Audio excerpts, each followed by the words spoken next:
Fala comigo, tudo bem? Eu sou Felipe Gibran, esse é o RPCast, o podcast do Reino em Pessoa.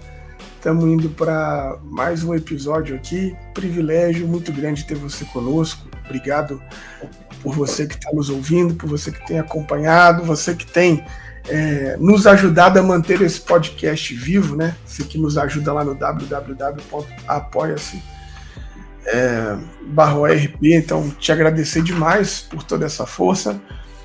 E estamos indo para mais esse episódio. O reino de Deus é o reino de amigos. Nunca estou sozinho, graças a Deus. Estou com ela aqui sempre, Pamela Campos. Seja muito bem-vinda, Pamela. Fala comigo, gente querida. Sempre um prazer estar aqui na presença de vocês, a galera que está interagindo com a gente lá nas redes. Muito obrigada pelo privilégio de deixar a gente falar as coisas que a gente acredita e acreditar no nosso projeto também. Hoje é um dia mais que especial, menção honrosa. Eu não tenho nem roupa para esse evento, porque eu vou receber uma das minhas amigas queridas que eu admiro tanto, que é a Fabi Lucou. Quem não é fã dessa mulher porque não conhece ela ainda? E eu espero que você também se apaixone por ela nesse episódio. Muito bom, não, é incrível mesmo. Estamos falando dela, que tem bacharelado em artes visuais, em música, pela Universidade Federal de Pelotas, né? Também é mestra com ênfase em etnomusicologia no programa de pós-graduação da Universidade Federal do Rio Grande do Sul. A gente está aqui com ela, é sempre um privilégio. Eu estou aqui lendo, Fabi, as descrições de você, as suas descrições do escavador, mas o mais importante é você dizer para a gente quem é a Fabi, né? Seja muito bem-vinda.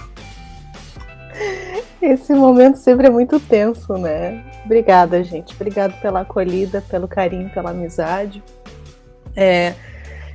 Quero começar dizendo que para começar, sou amiga de vocês, assim me considero.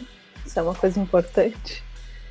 E eu sabia que essa pergunta vinha e eu fiquei pensando muito sobre isso, porque eu acho que é tão, principalmente enquanto mulheres, né, tão difícil a gente se definir, porque a gente assume uma quantidade de papéis e de responsabilidades ao longo da nossa vida que, por mais que a gente diga que a gente não é o que a gente faz define em grande parte quem nós somos e vice-versa, né?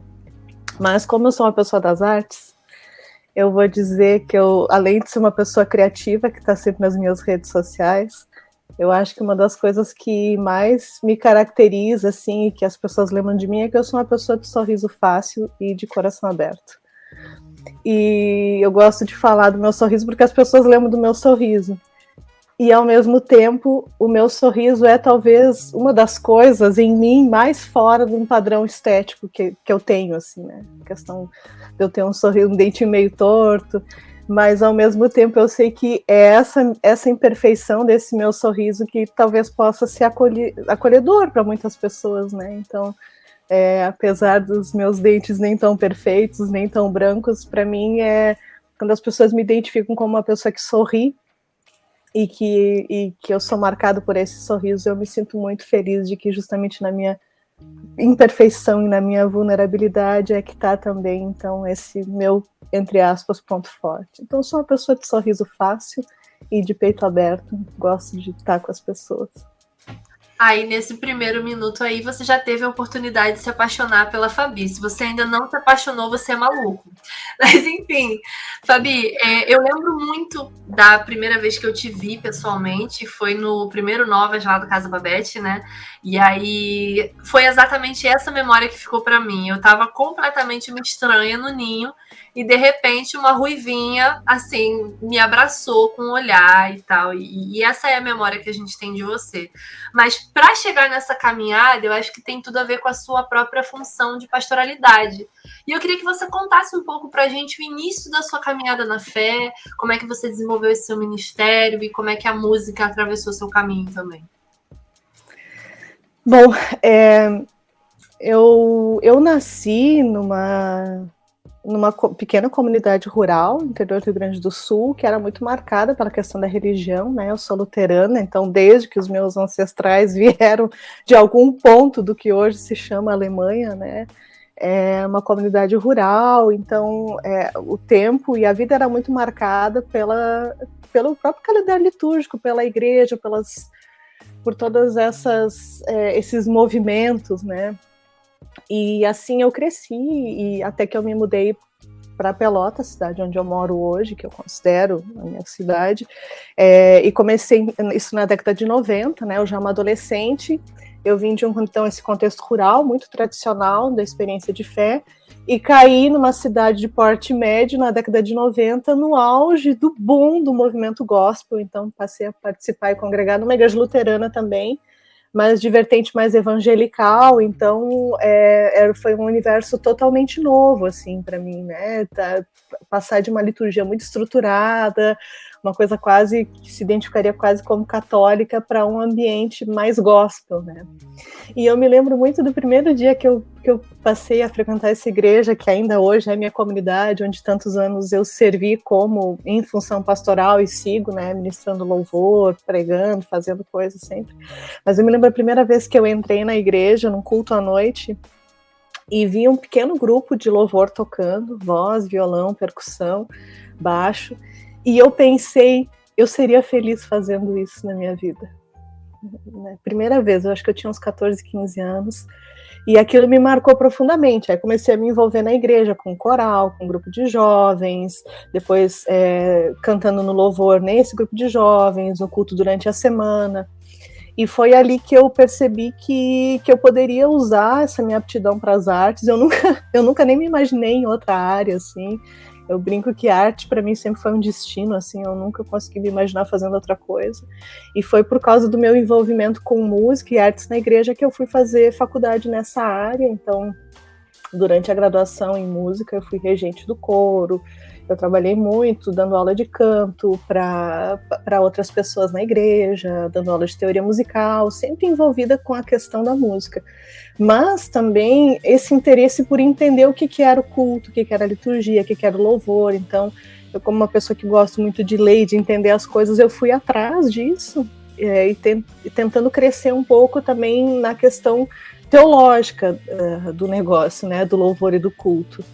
E acabei indo fazer mestrado em música, nessa área que é tipo uma antropologia da música, sempre, todo o tempo, né, envolvida com culto na igreja, trabalhando com igreja. Aí, no meu mestrado, estudei um pouco mais sobre as questões de gênero, também em música, sobre performance musical, identidade de gênero. E aí, quando eu terminei o mestrado, eu estava super cansada da academia, porque é um ambiente bastante esgotador, né, vocês vão concordar comigo, vendo, e eu tava... O Vitor Hugo, meu filho tinha nascido, né, depois que eu fiz o mestrado eu engravidei, tive o Vitor Hugo, ele tava com 1 aninho, e aí a minha comunidade local, onde eu já participava há tantos anos, me convidou para trabalhar numa função pastoral como uma espécie de pastora de adoração, né, pastora de louvor, que cuidava disso, e aí eu durante 6 anos trabalhei com isso, tipo CLT mesmo, assim, né, contratada como em função pastoral, porque eu não sou ordenada pela Igreja Luterana, mas eu sempre trabalhei como pastora, de alguma forma consagrada, ali no contexto da comunidade local.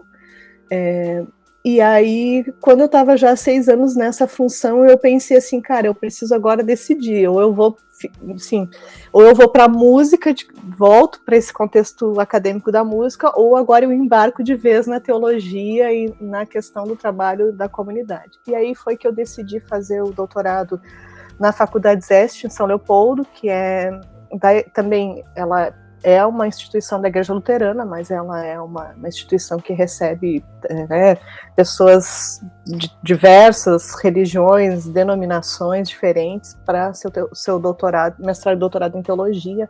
Provavelmente muitas das pessoas que nos ouvem aqui já estudaram lá, já fizeram algum curso, alguma formação. E é o que eu estou fazendo atualmente, então falta um pouquinho menos de 1 ano para eu terminar meu doutorado. E a minha área específica é culto e liturgia, e eu tenho pesquisado sobre essa construção teológica do culto, principalmente na perspectiva das mulheres, de que forma o culto ele vai nos informando e ele vai nos ensinando, e ao mesmo tempo que a gente vai formando, né, a nossa consciência de quem nós somos. E aí, claro, estou lidando com questões como fundamentalismo, controle dos corpos, de que forma o culto pode libertar ou ele pode oprimir as mulheres ainda mais, especialmente num contexto de periferia, que é onde eu trabalho. Então, sempre tem a ver com música, sempre tem a ver com culto e sempre tem a ver com a questão, né, das mulheres e mais especificamente da teologia e das teorias feministas latino-americanas, né? Então, essa é, grosso modo, a minha formação mais acadêmica. Mas, junto com isso, acho que tem essa questão da espiritualidade que sempre foi uma questão muito importante para mim, essa questão da mística, porque eu tive a oportunidade ao longo da minha vida de ter mestres e mestras que me inspiravam profundamente a conhecer a Deus, a conhecer Jesus através da sua palavra, através da experiência da comunhão com as outras pessoas, através da oração. E eu sou uma pessoa de comunidade, assim, né? O meu prazer, eu gosto da reflexão acadêmica, é uma coisa que realmente me estimula, mas sempre informado pela minha experiência com as pessoas na comunidade de fé. Então, caminhar junto com as pessoas, acompanhar pessoas mais jovens do que eu em discipulado, seja na área do louvor, seja na área da vida como um todo, essa tem sido a minha experiência. E eu amo pregar também, isso é uma coisa que, né, tá no culto realmente, assim, é uma coisa que me motiva muito, seja ministrando louvor, seja pregando, seja simplesmente estar ali experimentando aquele momento junto com as outras pessoas, assim, nessa perspectiva, né, da ressurreição de Cristo, dessa esperança, dessa viva esperança que a gente tem, é uma coisa que me estimula muito. Então, acho que... Fantástico. Você falando sobre essa questão das comunidades periféricas e tudo mais, né, e desse trabalho, a gente é muito mal orientado e ignorante em uma série de questões. No Brasil, praticamente, você tem algumas denominações que têm um recorte assim, em áreas do país, né? E outras que não têm nem tanta projeção, e às vezes, por conta disso, a gente acaba sendo ignorante. Assim. Eu confesso que, na minha experiência, por exemplo, eu fui ter contato com, mesmo tendo na minha cidade, mas com essa tradição luterana já na faculdade de teologia. Assim. Eu via uma igreja ou outra ali, mas em Belo Horizonte tudo funciona no mundo batista, Assembleia de Deus, agora tem aí a Lagoa Pequena, Belo Horizonte é sempre nesse lugar. Assim. Então, quando você está falando, né, da sua tradição luterana, e dos contatos, né, da periferia, dessa tradição que você vem nela, explica para a gente um pouquinho assim, como é que vocês se veem dessa possibilidade dessa tradição, assim, e aonde que encontra essa periferia, assim, não, a gente está no, sei lá, mais focado em tal região do país ou não, isso, como é que se dá a periferia, inclusive, das igrejas luteranas, né? A Igreja Luterana, ela não é uma denominação muito grande no Brasil, inclusive também pela forma como ela chegou no Brasil, né? Quem já estudou, como tu, Gibran, já estudou um pouco sobre história da igreja, história do cristianismo na América Latina, né? A gente sabe que é uma igreja, esqueci agora, de imigração, né?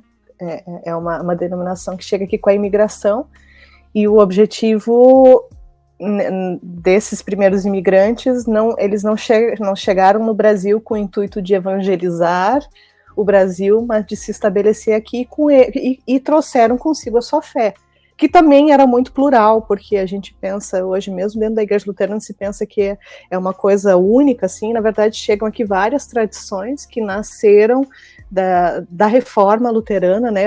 Eu tive esse imenso privilégio, 2 semanas atrás eu estive em Wittenberg, né, e eu estava na Alemanha e pude ver lá a porta onde foram pregados, né, as teses, foi uma experiência bem interessante. Mas acabou se estabelecendo mais no sul do Brasil e no Espírito Santo também, são estados onde a gente tem uma presença luterana um pouco maior, e geralmente em cidades pequenas, ou no máximo médias, e principalmente no contexto rural, como eu contei para vocês, né, dessa comunidade da onde eu vim, no interior de uma cidadezinha aqui do Rio Grande do Sul.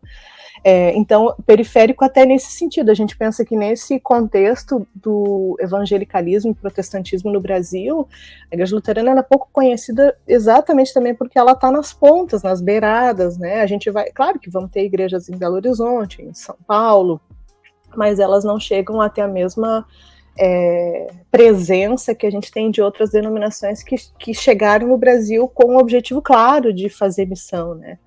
E durante muito tempo, a Igreja Luterana, e ainda hoje, em muitos contextos, ela é sinônimo de germanidade, né? De realmente ser uma igreja étnica, ainda que isso, claro que com a questão da tecnologia, dos transportes foi facilitando, foi abrindo mais, mas ainda é, em muitas partes, marcada por ser uma igreja étnica. Eu acho que o próprio fato, assim, de eu falar com vocês de um lugar tão distante do Brasil, né, para quem não sabe, eu estou no sul do Brasil, eu estou pertinho do Chuí, para quem já ouviu falar da expressão do Oiapoque ao Chuí. E quando eu penso na minha própria infância, né, a comunidade onde eu morava era tão longe de tudo e distante, a questão, por exemplo, de não ter as estradas asfaltadas, não ter telefone, mal ter televisão. Eu fui aprender a falar português com 5 anos de idade, porque só se falava alemão lá no interior, né? Então, quando eu entrei para a escola, que a gente aprendia a falar português, isso era muito comum. A minha avó faleceu sem falar português direito, né? Então, são realidades que a gente não imagina no Brasil, né? Quase que um Brasil profundo, assim mesmo. E aí, então, a religião, ela chega como mais uma característica cultural desse povo, e uma das coisas e talvez por isso a questão da música seja tão forte na minha vida, porque dois livros que esses imigrantes trouxeram para o Brasil foram suas Bíblias e seus hinários. E isso é uma questão bastante importante, porque na minha casa se cantava bastante, se cantava os hinos da igreja, que era o que a gente tinha acesso, né? Então, os hinos traduzidos, mas a minha avó ainda tinha, e eu tenho ainda os hinários dela, hinários em alemão, que eram publicados na Alemanha, enviados para o Brasil. Então, isso faz bastante parte. E aqui na cidade onde eu tô, que é uma cidade de tamanho médio, a gente tem várias comunidades luteranas e que a comunidade que eu participo, ela é uma comunidade que está no centro da cidade, mas ela tem diversas outras comunidades nessa paróquia, que a gente chama, que estão nos bairros mais periféricos.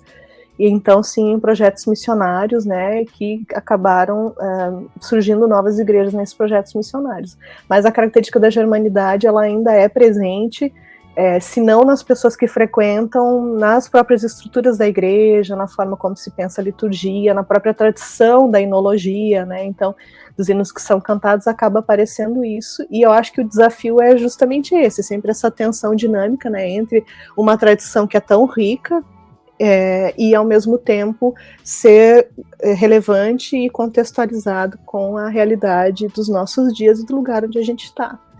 Então, periférico mesmo nesse sentido, assim. Boto fé. E assim, você falando sobre essa sua experiência artística, né? E é bonito, e a gente escuta muito isso, né? De quase todas as pessoas que a gente conversa aqui que vem desse lugar da igreja ter sido o primeiro espaço, talvez, de cultura, o primeiro espaço, né? A gente escuta isso e isso só reforça, na verdade, eu acho que é a importância da vivência comunitária, que é a importância da igreja, né? Em que pese, quando a gente está falando de arte, a igreja também é um instrumento de cerceamento, né? Como é que foi essa sua experiência artística, assim, e como é que é desenvolver arte nesse ambiente, né? Assim, a possibilidade de pensar uma vertente assim artística mais libertária, não é? A produção de arte é só arte sacra? Como é que funciona? Como é que funcionou isso, né, na sua trajetória? Assim?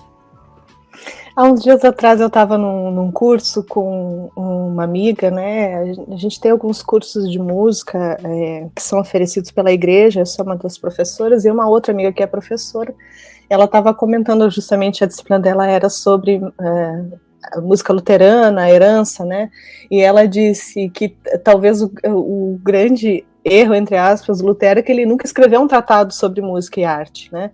Mas ao longo dos livros dele, e tem um livro que são todos os excertos onde ele fala sobre música, né?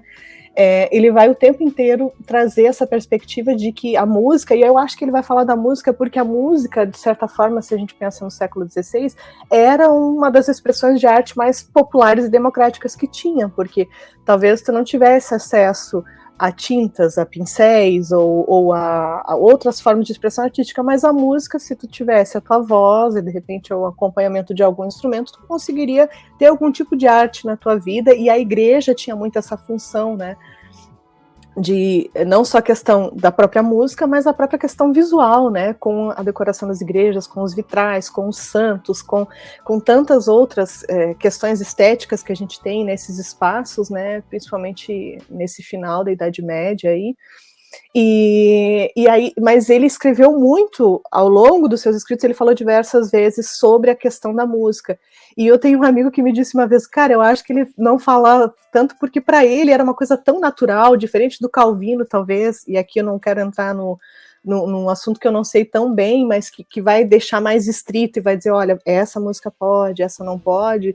Me parece que o Lutero, ele foi muito mais gracioso na forma como ele via, principalmente a questão da música, porque ele vai, inclusive, falar da música a partir de 5 paradigmas, né? Ele vai dizer, o primeiro que está sobre todos, que é o grande guarda-chuva, que é essa ideia de que a música é uma dádiva de Deus para a humanidade. A gente pode pensar na arte como geral, né? Ele disse, Deus não precisaria criar a música, Deus não precisaria criar a arte, porque muita gente considera isso como uma coisa supérflua, mas Deus criou e de alguma forma ele escolheu se comunicar e pensar o universo todo como essa coisa artística, né, como essa música. Eu gosto daquela música Reckless Love, né, que no início a tradução vai dizer... antes que eu falasse, Deus cantava sobre mim, ou seja, a canção de Deus pairava sobre o universo. Então, quando a gente lê o relato da criação, quando a gente lê os Salmos, a gente percebe que tem muita arte envolvida, né, pela parte de Deus, pela intenção dele de criar as coisas. E aí o Lutero ele vai discorrer um pouco sobre isso, ele vai dizer a importância da arte em diversos contextos, tanto litúrgicos quanto não litúrgicos, mas essa ideia de que é uma parte importante da nossa vida que precisa ser cultivada para nos tornar pessoas mais sensíveis e mais abertas a outros planos, né, da nossa vida. Essa ideia de que o mundo só pode ser compreendido através da razão, que pautou muito o discurso da modernidade, agora já está caindo por terra. Realmente, né, se a gente pensa numa pessoa da Idade Média que tinha toda aquela experiência de ir numa igreja enorme, com aqueles vitrais iluminados pela luz do sol, que ouviam aqueles órgãos gigantescos, que realmente há uma experiência assim dos sentidos, os cheiros, todas aquelas aquele senta e levanta, é uma coisa que é muito, muito além da nossa compreensão racional.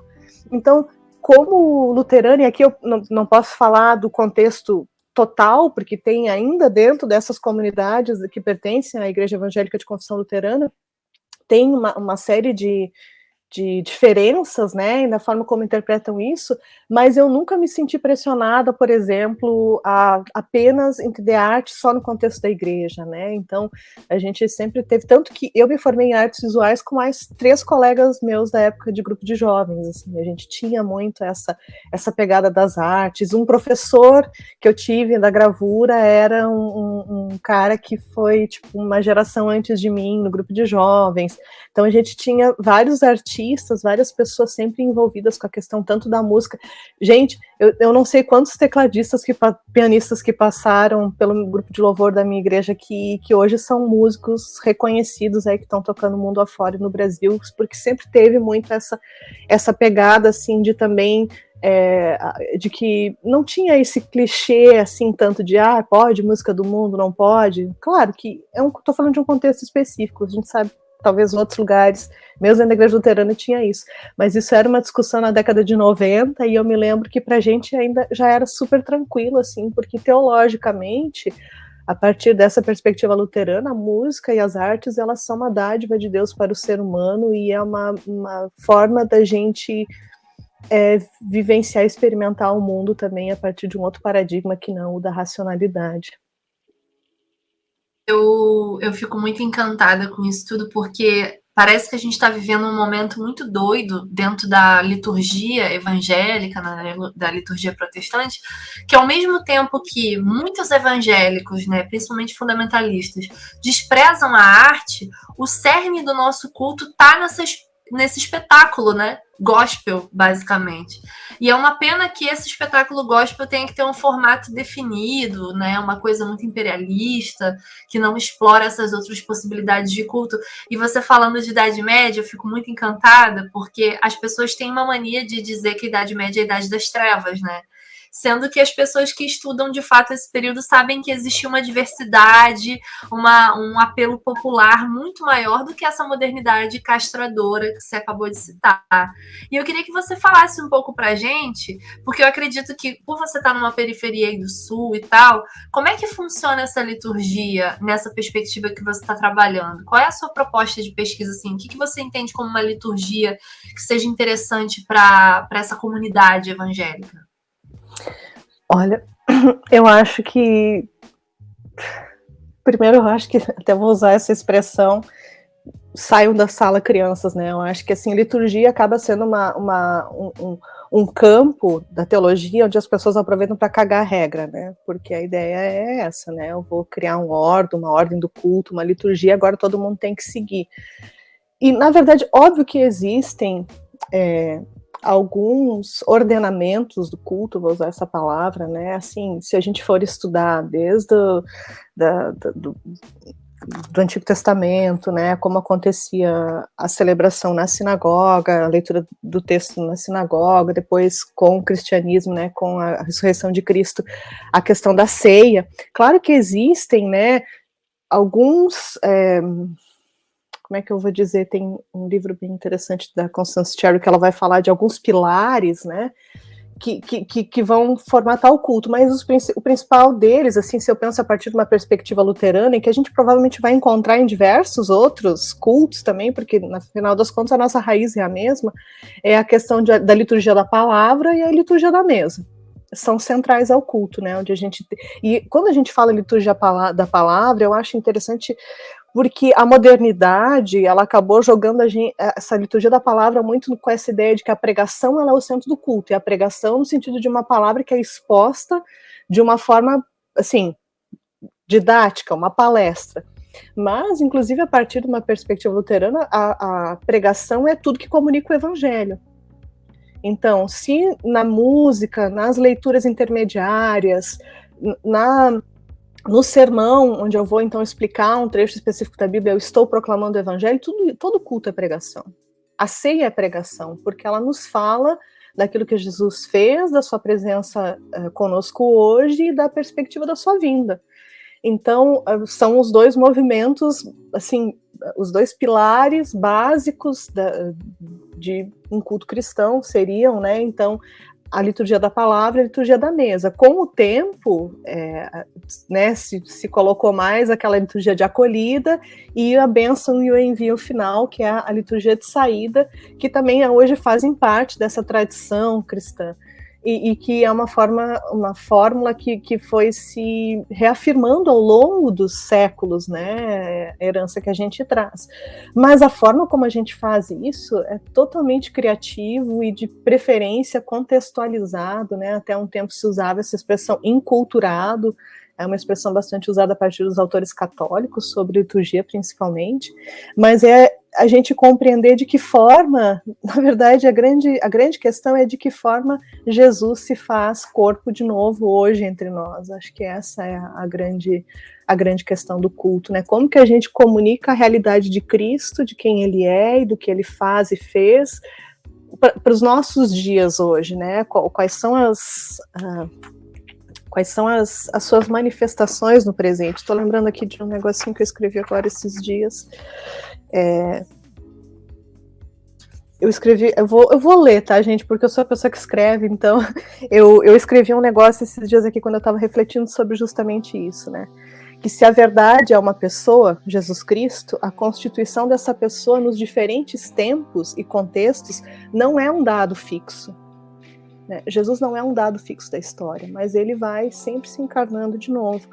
Quais são as habilidades exigidas, por exemplo, para a sobrevivência de uma pessoa ao longo da história da humanidade? Essa é uma pergunta que a gente tem que fazer. O que de Cristo a gente precisa comunicar hoje? O que o culto traz para nós hoje que revela Jesus para as pessoas que comunicam o seu evangelho? Dessa forma, a verdade não é uma espécie de monumento fixo, presa em um determinado tempo e espaço, que é petrificado e imóvel, mas é um movimento que vai atravessando a história e os contextos ao longo do tempo. Então Jesus é essa verdade que vai se revelando sempre de novo ao longo do tempo. E nesse sentido não é possível compreender e aprender a verdade sem compreender e experimentar o que significa ser humano, por exemplo, de uma forma localizada, corporificada e encarnada na cultura. O que proclama, o que aponta para Cristo é uma atualização do evento Jesus, do evento Cristo na humanidade. E o culto, eu gosto muito quando Van Almen, né, que é um teólogo que escreveu um livro chamado Culto Cristão, que é sempre estudado, ele diz que o culto é o lugar onde de novo o mundo é reordenado.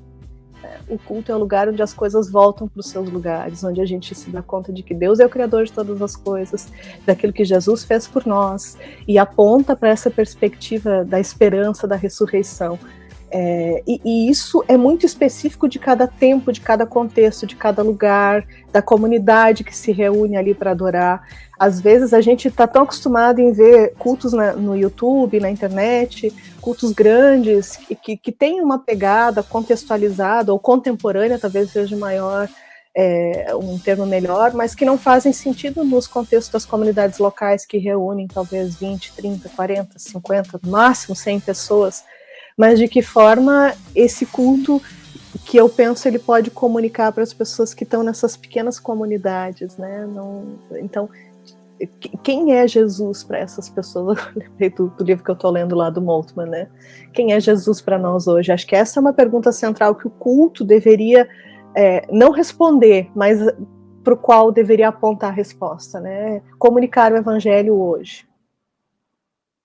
Cara, vou cortar a fila aqui do Gibran, porque essa leitura do Moltmann me pegou muito. Ontem eu estava vendo lá nos stories, você compartilhou com a gente essa visão de esperança, eu fiquei muito tocada, porque no fundo eu acho que toda essa sua pesquisa sobre a liturgia, ela também aponta para uma coisa que a gente tem perdido a essência, que é o viver comunidade, né? Uhum. Essas experiências online que a gente tem são incríveis quando a gente está sem uma estrutura antifundamentalista que está por perto, mas elas também refletem essa individualidade excessiva o tempo todo, e aí a gente fica com uma dificuldade de se ver em Cristo e de ver o próximo em Cristo também.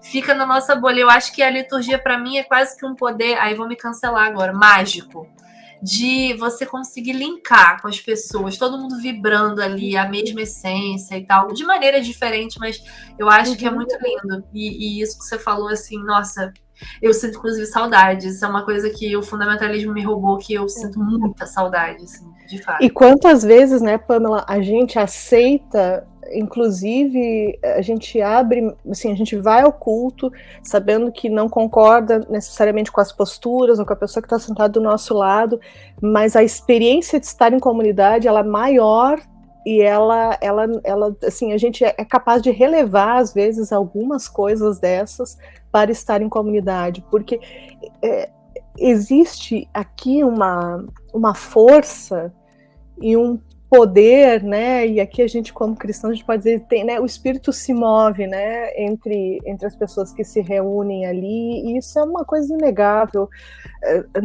A gente, domingo agora é Pentecostes, né? Nascimento da igreja, a gente celebra e o Pentecostes, ele aconteceu numa multidão reunida, não aconteceu com as pessoas sozinhas nas suas casas, né?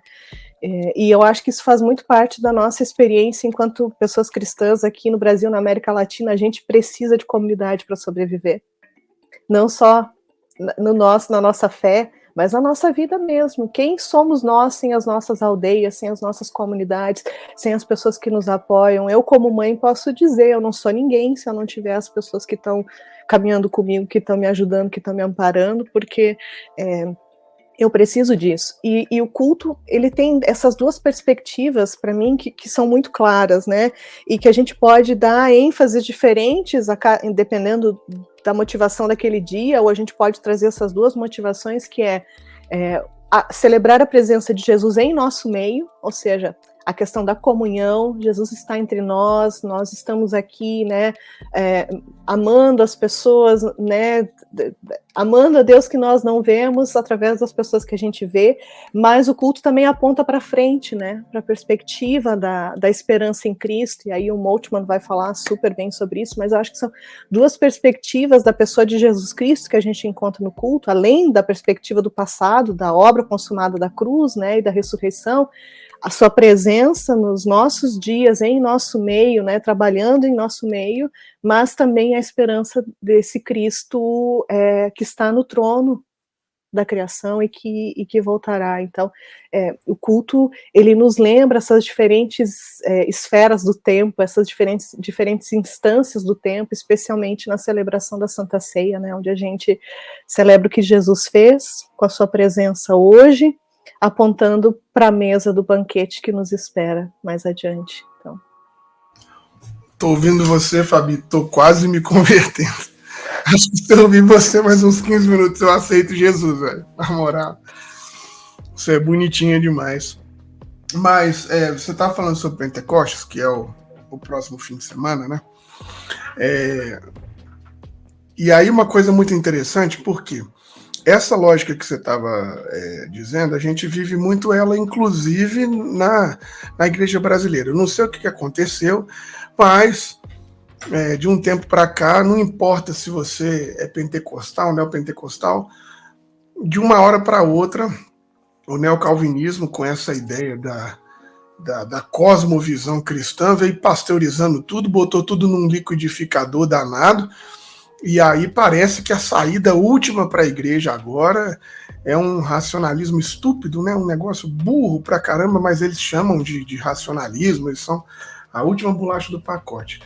E você que vem da música, que está falando da liturgia, que está falando dessa experiência mística, né? Veja bem, né? Não estou dizendo que a mística não tem racionalidade, mas estou dizendo que a mística ela funciona em outros locais que extrapola a racionalidade, né? Para esse lance do corpo, da voz, enfim. Como você vivenciou essa experiência da mística? Como que é essa mística para você? Porque às vezes a gente fala sobre isso nas igrejas, estamos falando da mística, tem gente que acha que até o personagem do X-Men, né? Porque é tão desconectado que nem faz ideia do que nós estamos falando. Mas a pessoa vive isso o tempo inteiro, ela perpassa por ela, né? Então, como é que perpassa por você essa questão da mística? Como que você vivencia isso, né? Principalmente, obviamente, costurando isso com a musicalidade, né? Eu acho que, assim, no confronto com a realidade, por isso que a vida em comunidade é tão boa, né? Assim, eu acho que a gente consegue fazer esse processo de experimentar, de vivenciar, refletir sobre, propor novas práticas a partir daquilo que a gente vive. E as questões do dia a dia, os dilemas do dia a dia, eles vão se impondo e vão pondo à prova esse tipo de conceito, né? De que, por exemplo, de que a gente até pode, né, chegar ao conhecimento de Cristo através de um raciocínio lógico, através de um pensamento mais intelectualizado, pode, mas uma das coisas que eu me questionei muito foi, o Vitor Hugo, meu filho, é autista, né? E aí eu pensava, poxa, se a fé vem por eu entender um conceito tão abstrato como é a questão da salvação, da ressurreição, de uma forma racional, será que um dia ele vai conseguir? Porque se ele é mais literalista, né, isso é uma característica, né, esse pensamento concreto nas pessoas autistas, talvez ele nunca consiga compreender.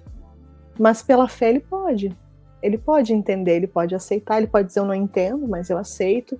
E aí foi lendo sobre fenomenologia e experimentando no meu dia, que eu percebi que muitas das coisas que a gente vivencia na nossa experiência de espiritualidade, do culto, dos nossos momentos devocionais, da vida comunitária, elas vão formando a nossa, não só a nossa espiritualidade, mas até a própria maneira da gente ser. E aí tem o James K. A. Smith, né, que vai escrever as liturgias culturais, e foi um livro que foi bastante importante para eu pensar mais sobre isso. Ele vai falar sobre essas liturgias que vão nos formando, que a gente nem se dá conta. E eu me lembro que o Vitor Hugo, um dia ele tinha 2 aninhos, e uma das minhas melhores amigas ia casar, a gente estava na frente da igreja, eu era madrinha, ela é madrinha, eu era madrinha dela, ela é madrinha do Vitor Hugo, tem todas aquelas comadres, assim, que é tudo cruzado, assim, né? E aí o Vitor Hugo, desde pequenininho, assim, sei lá, 6 meses, ele já ia junto no culto e ficava ali, ia no cultinho infantil durante, né, o culto. E naquele dia, então, eu estava na frente da igreja esperando para entrar naquela comitiva dos padrinhos e madrinhas, né? E a minha irmã estava com o Vitor Hugo e o sino da igreja tocou. Ele prontamente pediu para descer do colo e queria para a sala da escolinha dominical, porque ele sabia que quando o sino tocava era a hora que o cultinho começava. E ele queria ir. E eu fiquei pensando, cara, é o poder das liturgias, dos hábitos do corpo, a forma como a gente vai se alimentando. Claro que isso pode ser para oprimir, pode ser para libertar. Mas, e aí lembrei de tantas vezes que eu orei com ele à noite, quando ele ainda não falava, porque ele tem apraxia de fala, ele começou a falar com, assim, quando eu digo começou a falar com 5 anos e meio, a falar algumas sílabas, a falar algumas palavras, e todas as noites eu orava com ele, e no início as primeiras palavras que eu conseguia fazer ele repetir, era só obrigada Jesus, era isso que ele conseguia dizer.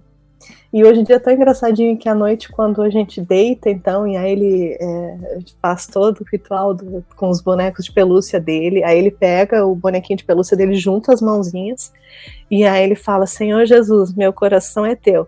Obrigado, Jesus. Ele faz em Libras também, né, que a gente tinha ensinado. E aí ele dorme. Ele faz isso toda noite, a gente faz junto.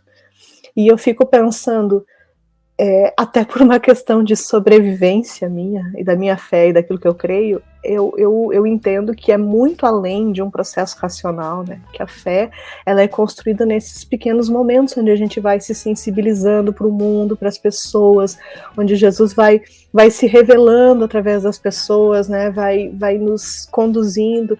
E a arte, para mim, ela tem a função não só de expressar de alguma forma o nosso louvor, ou sabe, aquela arte mais representativa, mas mesmo para pessoas que não são artistas, ela tem essa função de nos sensibilizar para uma, como tu disse, para uma outra forma de entender a realidade.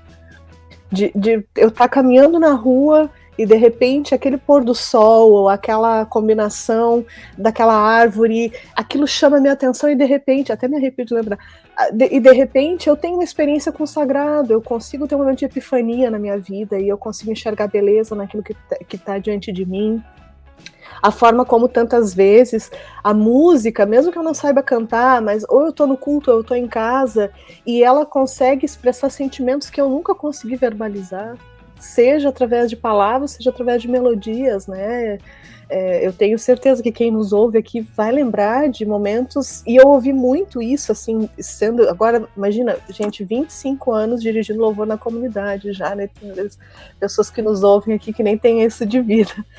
As pessoas comentarem assim, a música que a gente cantou conseguiu colocar em palavras aquilo que eu senti e não sabia. E eu penso muito que isso é muito parecido com os gemidos inexprimíveis do Espírito Santo em nosso favor, né? De que Deus vai revelando, e a gente diz, poxa, nem eu sabia que eu precisava dizer isso para Deus, nem eu sabia que eu precisava orar dessa forma, que eu precisava cantar isso. Então, a arte, ela tem, eu acho que ela é esse instrumento de Deus para quebrar essas nossas durezas, e essas nossas barreiras, esses nossos muros que a gente mesmo vai levantando para até se proteger. E é o ponto onde Deus vai conseguindo, né, quebrar as nossas defesas, assim, e chegar no nosso coração. Eu tô muito emocionada. Ai, que ódio. Deixa eu tentar focar aqui um pouquinho. É porque... nossa, gente, me pegou muito desprevenida, mulher. Eu acho, assim, belíssimo isso que você está trazendo, porque eu venho de tradição pentecostalizada. E a minha família é muito, assim, por serem nordestinos, né, todos, muito brutalizado pelo trabalho. Então a gente tem pouco lugar para expor sensibilidade. E nesse sentido, a igreja tem um processo muito terapêutico, porque pessoas da minha família que nunca choraram umas com as outras conseguem ter esse momento durante o culto, sem represália. E aí eu acho interessante vocês falarem disso, porque dentro das comunidades periféricas aqui do Rio, as manifestações do culto litúrgicas são muito carismáticas, né? Tem muito uso do corpo, as pessoas dançam, as pessoas choram, gritam no culto. E ninguém entende isso, acha que é um exagero, mas só acha que é um exagero quem tem um espaço para soltar os seus demônios, né? Aí tem uma terapia, aí tem uma comunidade que dá suporte, aí tem uma família estruturada. E aí você também trouxe essa dimensão das crianças, né, que são tão negligenciadas, né, durante o nosso culto ainda é muito adultizado, não tem espaço para essas crianças terem a sua expressão, e quando a gente fala de crianças PCDs, então tá muito além. E eu gosto muito de trazer isso aqui na mesa, porque eu sei que você é essa mulher que tem o Vitor, né, que é autista, e você trabalha com essa liturgia inclusiva, e o quanto que isso é violento, né? Eu fico pensando você dentro desse lugar, convivendo com pessoas que acham que a expressão não inteligível, racional aos nossos moldes é um problema para o culto. Então, a expressão das pessoas é um problema para o culto porque atrapalha a ordem. Então, assim, eu acho de uma profundidade o que você traz, porque é libertador em vários aspectos, né? A gente ter o direito de se expressar na nossa espiritualidade e não ter um modelo pré-definido. Então, eu queria muito que você falasse sobre isso, porque você está no Sul e eu não sei se eu posso estar tendo uma visão muito errada, mas o Sul, para mim, por ter essa tradição mais assim reformada, muito forte, eu sinto que as pessoas são ainda mais comedidas no culto, e talvez trazer essa perspectiva litúrgica mais carismática, mais livre, seja muito desafiador na região que você está. Eu queria que você contasse um pouco disso pra gente. Sim, tu tem toda a razão, assim, eu acho que, especialmente essa etnicidade, assim, né, desse povo germânico e tal, assim, a gente experimenta isso muito nas nossas próprias casas, né, assim, porque as relações são de menos toque, e eu fico pensando o quanto o culto é uma oportunidade da gente performar uma outra afetividade, assim, porque numa liturgia, por exemplo, ainda mais tradicional, a gente tem o gesto da paz, tem o momento que a gente abraça as pessoas, se tem o culto que a gente pode orar uns pelos outros, e a gente tem esse momento de compartilhar, são coisas que muitas vezes as pessoas não fazem nas suas casas, mas elas fazem quando estão no culto. Ah, mas esse gesto meio mecânico, cara, não importa, entende? Eu acho que, assim, talvez a pessoa... aquele senhor que a vida inteira mal deu um abraço no filho, sabe? No dia que ele tá lá no culto, e se ela tem uma celebração especial, ou o filho foi confirmado, aconteceu alguma coisa, ele tem a oportunidade de abraçar o filho e mostrar que ele tá orgulhoso. Eu acho que tem uma área importante da liturgia, assim, que o pessoal na Igreja Luterana estuda, que são os ritos de passagem, né? Tanto a questão de casamentos, de enterros e tal, assim, porque compreende a importância da espiritualidade também nesses momentos, né, especialmente nesses momentos. Então eu percebo, assim, essa coisa de que a gente traz as crianças para o culto, no dia dos pais, no dia das mães, no dia das crianças, e elas se apresentam lá na frente, depois elas podem abraçar suas famílias, como isso já é, mesmo no contexto de uma igreja luterana, que talvez marcada por uma sobriedade maior no culto, como isso já é romper com algumas... com essa forma mais fria, talvez, para quem é de fora, mas que para aquelas pessoas que estão ali já é uma coisa uau, sabe? Já tô criando, talvez, os meus filhos diferentes da forma como eu fui criada. E eu acho que, por isso que eu acho tão importante, e o Covid acabou tirando muito isso da gente, né, durante um tempo, e a gente percebeu, hoje pela manhã eu estava sentada lendo um livro sobre isso, o autor começava falando sobre essa coisa de como o Covid, ele nos mostrou que o culto não é uma questão só de uma compreensão racional das verdades do evangelho, mas de como a experiência do corpo faz falta, de estar naquele lugar, de se sentar naqueles bancos, de sentir os cheiros, de ouvir as pessoas cantando ao nosso lado, de sentir a vibração no corpo dessa música que está sendo cantada, entende? Eu não preciso cantar porque se eu acho que eu não tenho voz, eu não preciso cantar porque as pessoas estão cantando e estão me conduzindo nessa canção diante de Deus. Então, eu acho que o culto tem essa característica de mediar, talvez, relações e posturas que a gente não tem coragem de ter no nosso dia a dia. De a gente conseguir expressar nosso amor, o nosso cuidado com as outras pessoas de uma forma que talvez, por causa da minha criação, da minha cultura, da minha família, eu não consigo. Pessoas que vão ao culto para serem abraçadas, né? Porque talvez não encontrem abraço em outro lugar. Isso seria o ideal que as nossas igrejas fossem, né?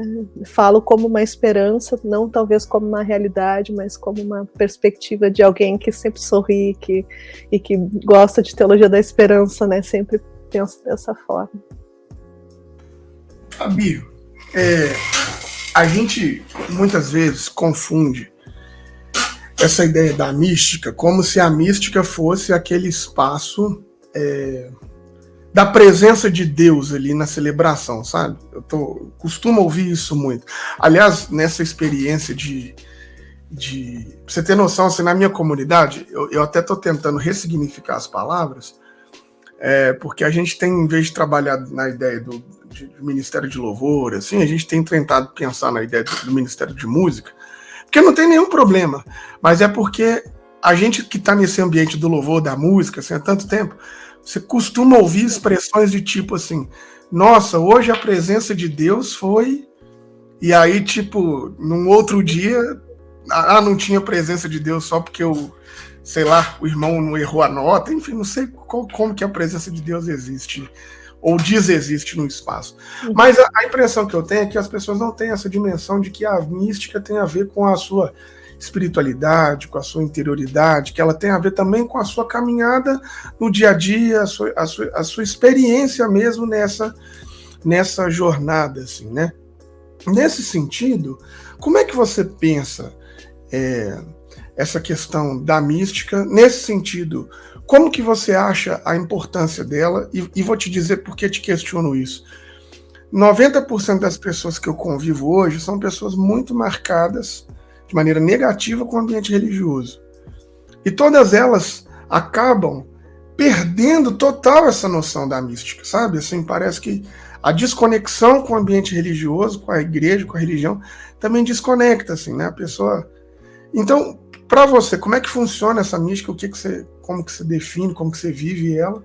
E como que você acha sobre a importância da mística na experiência do cristão, da cristã? Como é que você pensa isso? O Leonardo Boff tem um livretinho maravilhoso, um livro pequeno, que chama O Sacramento da Vida e a Vida dos Sacramentos.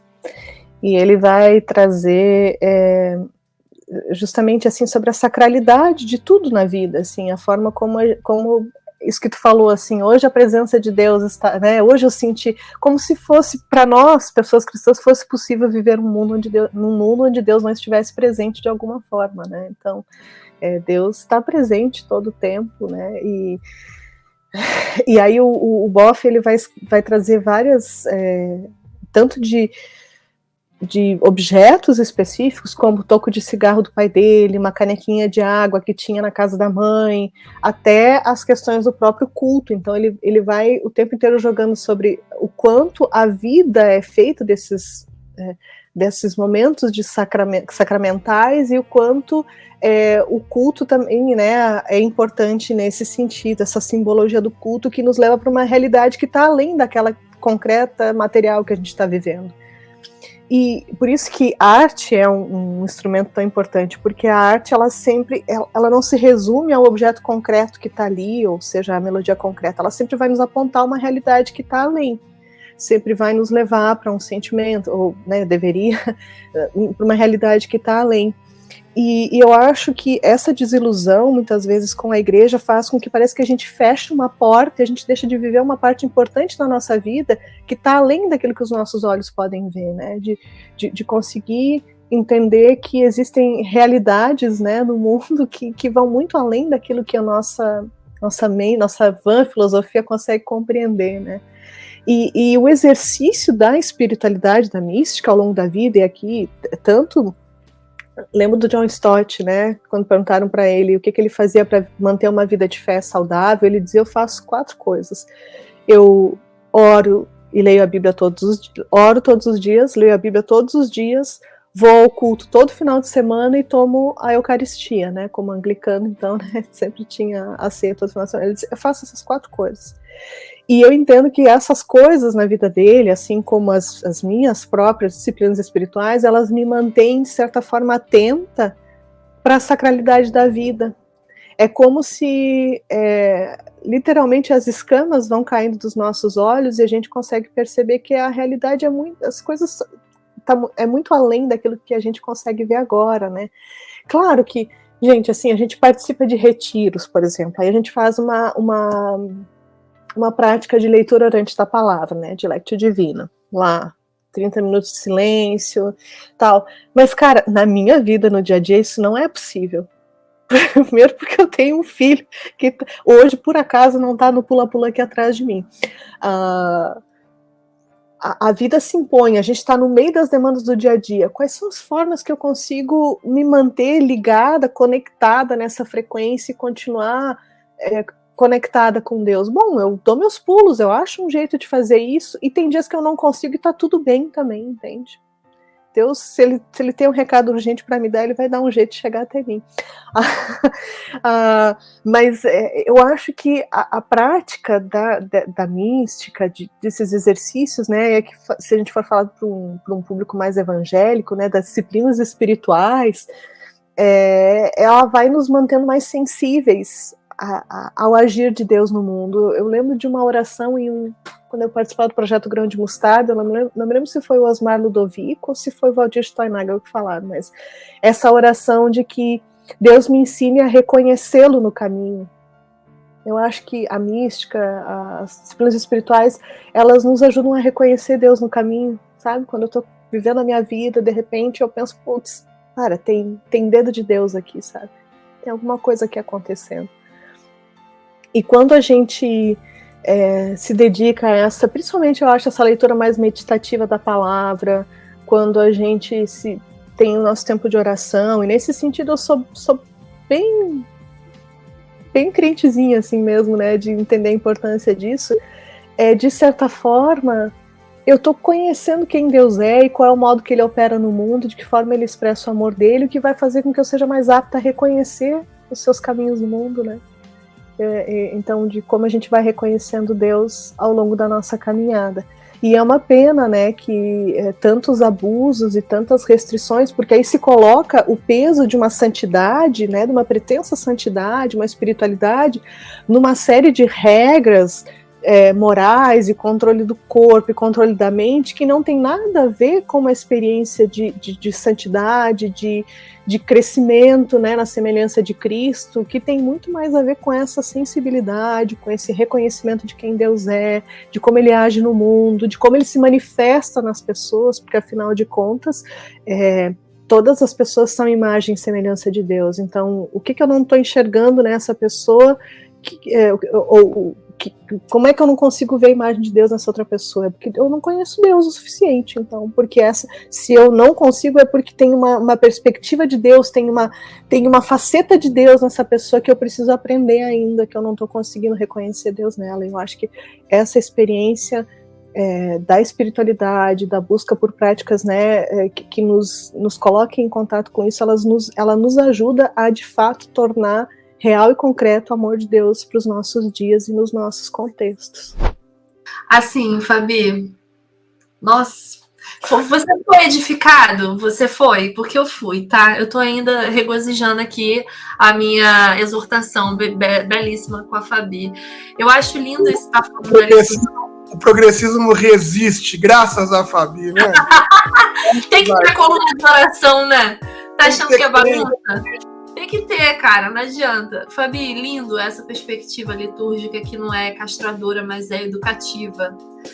Porque, assim, a gente tá vivendo num tempo tão acelerado. Eu tive contato com a Lectio Divina quando eu fui na Redenção Baixada. E eu juro por Deus, foi o momento mais constrangedor da minha vida, porque eu sou muito acelerada e eu tive que ficar 10 longuíssimos minutos. Eu falei, Deus, o Senhor tá me ensinando a ter calma e paz num furacão que eu desaprendi. E eu acho que é isso aí mesmo. E Fabi, só agradecimento. Ouvir você é sempre assim um prazer, edificante. Você é uma pessoa incrível.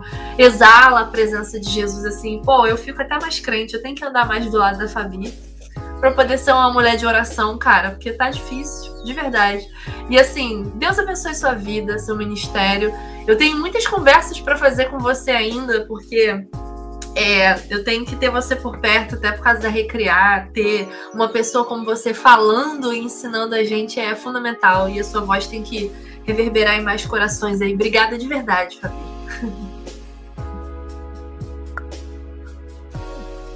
Não, assim, eu tô constrangida, não vou nem responder.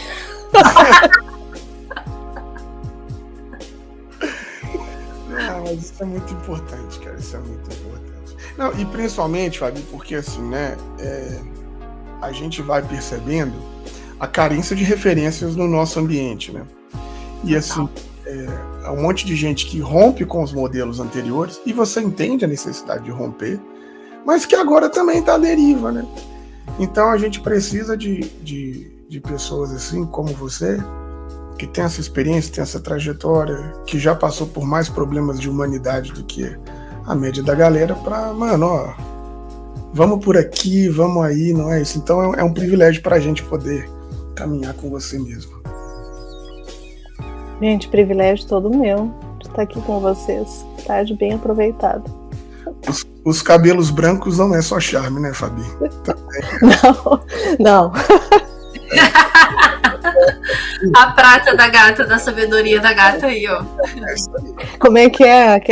São os meus louros, meu troféu. Bom, mas é isso. Muito obrigado. Um beijo pra você, viu, querida? Até a próxima aí. Gente, obrigada. Beijão pra vocês.